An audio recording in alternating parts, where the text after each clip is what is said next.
Pleased to be joined by Alvin Williams. And Al, there is certainly a lot to like about what the Raptors accomplished in this Game 4 victory to even this series. They had shooting from distance finally dropping, Kyle Lowry a workhorse, and Pascal Siakam able to build off a better Game 3 second half. But what really stood out to you tonight?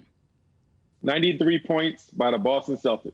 And that's it. You know, if the Raptors, history-wise, if they keep a team under 100 points, I don't even know what their record is exactly, but it's a very good one. And the 93 points, we talk about three-point shooting, we talk about the offensive side, but it always comes down to getting stops. Of course, you want to be able to make shots. That gets your offense going, that gets your confidence. But when you really get down to it, it's all about who's going to insert their effort, who's going to insert their game philosophy, and just going to be the willing participant to say, you're not going to beat me. And that's when it comes down to defense. So I've always taken my hat off to defensive teams.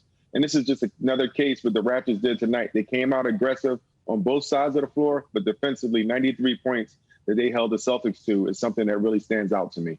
And constantly changing it up, keeping the Celtics on their toes for sure. They've had 4 games now to get a sense of what the Celtics bring to the table. How do you think they carry this momentum into Game 5 and hopefully end up winning this series?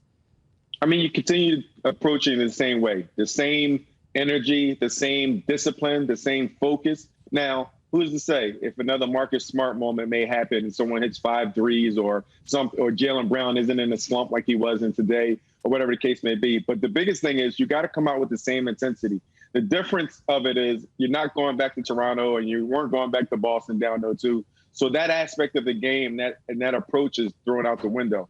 Now it's all about what you have internally. What are you going to do collectively as a team? And we know what the Raptors are made of. We've seen it last year against Milwaukee Bucks.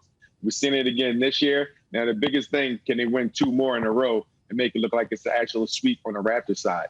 You say, what do the Raptors have internally? And Fred VanVleet told me it's the DNA of a champion. So they'll be trying to carry that in as they continue Game 5 against the Celtics. Thank you, Al. Thank you.